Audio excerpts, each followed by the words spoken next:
San Diegans may soon be paying more for water. The city council considers a rate hike. We're at the meeting. A homeless sex offender makes an appearance in court today, charged with trying to rob a 73-year-old jogger.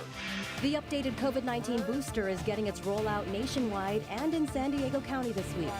Plus, if you're looking for a way to celebrate Hispanic Heritage Month, it could be as easy as heading to your local library.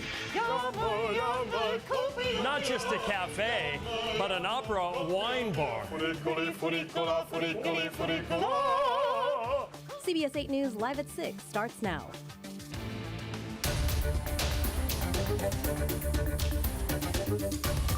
Breaking news downtown, the San Diego City Council has approved a controversial water rate hike. Good evening and thank you for joining us. I'm Carlo Cicchetto. I'm Marcella Lee. The 5-3 vote came in just the last hour. Let's go live to CBS 8's Brian White. He's outside council chambers with what this means for you and has reaction from some people who were at the meeting. Brian?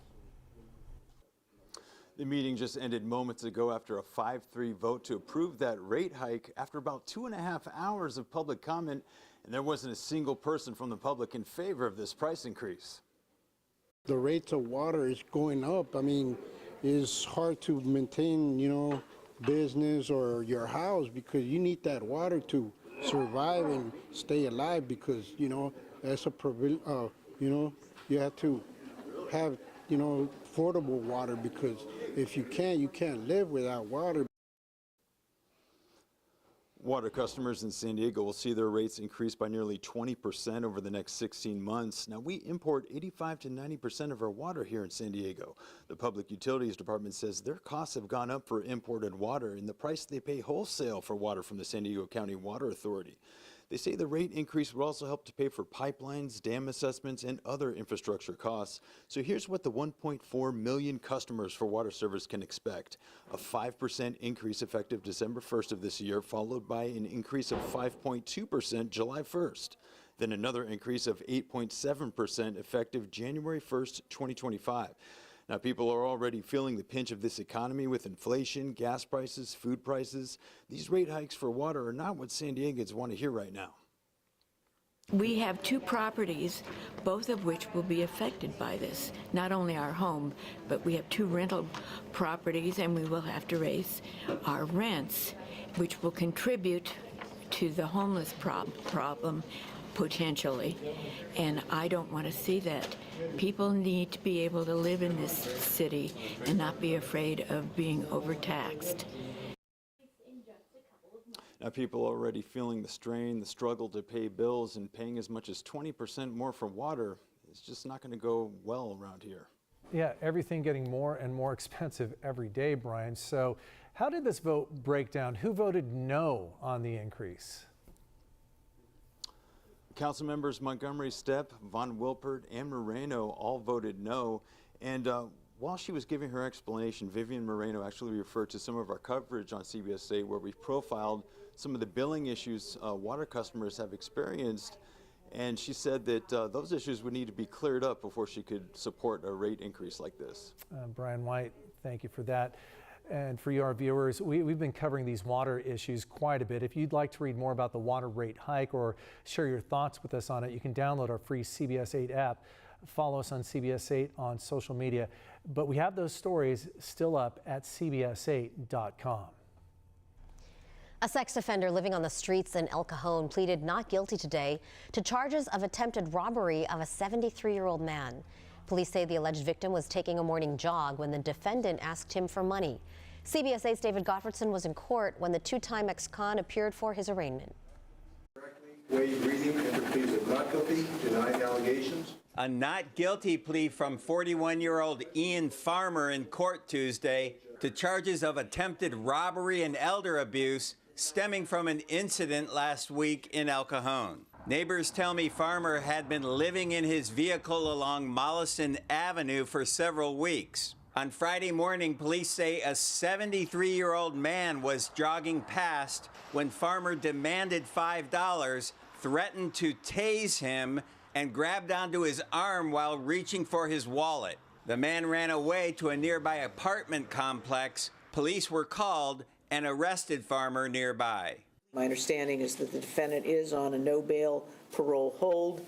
Judge Lilies McCoy ordered us not to show Farmer's face in court Tuesday, but this is his mugshot from the Department of Corrections taken in October 2022 when he was released on parole after serving prison time for vandalism and grand theft. This is a more recent photo taken at his parole office. Court records show Farmer is a sex offender also serving prison time in 2013 for unlawful sex with a teenager under the age of 18. El Cajon police confirmed Farmer's criminal history, saying it includes domestic violence, theft, vandalism, and sex with a minor. I spoke with a woman claiming to be Farmer's fiancée outside court. She would not go on camera, but she said while Farmer was living in his car, he was being harassed by an old man who would walk past and verbally abuse him for being homeless. She believes that may have led to the incident Friday morning. Because he's on parole, Farmer is being held without bail. His next court appearance is September 26th. In El Cajon, David Gottfredson, CBS 8. Thanks, David. Gas prices went up nearly 10 cents a gallon overnight. The average tonight for a gallon of regular unleaded here in San Diego County, $5.94. It was $5.85 yesterday, and just 1 week ago, $5.54. Rising oil prices and supply cuts are being blamed for the hike. Here in Southern California, the Automobile Club says refinery issues are driving up prices even more in our region. Registered nurses with Kaiser Permanente are protesting what they're calling unsafe hospital conditions. They gathered outside Kaiser facilities in San Diego County today, but they aren't technically on strike. Nurses say they want more staffing because they feel the current levels are putting patients at risk. They say the new San Marcos facility opening up made conditions even worse. To help our nurses and our patients get better staffing and better care, fair care. We're tired. We're not asking for nursing to be easy. We understand nursing isn't easy. We are asking for nursing to be fair and for nursing to be safe. Kaiser Permanente sent CBS 8 a statement today saying in part, quote, "To be clear, all Kaiser Permanente medical centers in San Diego are fully staffed in accordance with the state of California's mandated staffing levels for nurses," end quote. They also say they're regularly staffed at a higher level than the state's mandate. The Sacramento County District Attorney says he's suing the city of Sacramento over failing to act against the homelessness crisis there. Tien Ho says the homeless population has gone up 250% in that city in the past 7 years, outpacing San Francisco. 7 years into this collapse, into chaos, where we have an erosion of everyday life. An erosion of everyday life where we forget what it feels like to be safe. Ho previously demanded the city add more temporary emergency shelters and a citywide daytime camping ban, among other things. Sacramento's mayor says the DA does not fully understand the homeless situation there and the city's limited finances. A group of people in the South Bay are fed up with the sewage crisis and they want change now. People with the Stop the Poop movement, straightforward name there, rallied this morning near the Tijuana River Valley. They say the sewage taints the air, making vulnerable people sick just from breathing it. CBS 8's Jesse Began is here now with what exactly they want lawmakers to do and why some South Bay leaders say they support them. Jesse? And Marcela Carlo, the Stop the Poop group, says they feel leaders are ignoring them because the problem is so close to the border and they want someone to do something now. Imperial Beach Mayor Paloma Aguirre tells us she absolutely agrees. It's just insane. It's gone on way too long. With signs, the group calling themselves Stop the Poop rallied outside a water treatment plant near the Tijuana River Valley, calling the sewage crisis unbearable. For years, we've been reporting on beach closures and several sewage spills like this one late last month in Imperial Beach. We are asking the regional leaders to commit from a May 1st to a September 1st dry weather season of no transboundary flows into Tijuana River Valley. It's all inclusive. It's not discriminate on who or what it attacks. Including Imperial Beach Mayor Paloma Aguirre. Did you feel the same way? Absolutely. I am outreach. I'm frustrated. I am fearful for my community. Mayor Aguirre tells us part of the challenge is the decades-long underfunding of the treatment plants in the area and in Mexico. Last week, all 18 San Diego County mayors sent a letter to Governor Gavin Newsom calling on him to declare a state of emergency. Our council declared a state of emergency years back.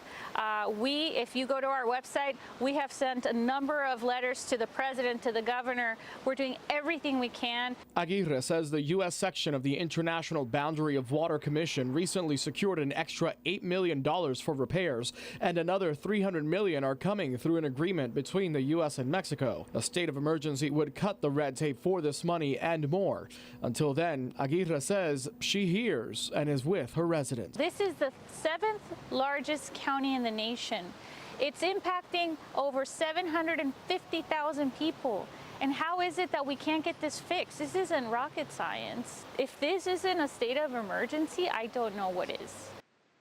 The Stop the Poop group says they're looking for environmental lawyers right now who can represent them in possible future lawsuits. Meantime, the Port of San Diego commissioners just announced they're also joining the call to Governor Newsom and the federal government for a state of emergency in the South Bay. Seemingly ignored for so long. It People need a has solution. gone on for so many years. Hopefully they can make some movement and get that federal funding. Yeah. Still ahead. Updated COVID vaccines roll out nationwide. Plus, where this dust devil was caught on camera clearing a cornfield. Sunshine in the forecast for this afternoon and early evening, but as we go throughout the week, we're going to see a lot more cloud cover. We'll go ahead and take a look at why coming up. And up next, how you can get involved with Hispanic Heritage Month at your local library branch.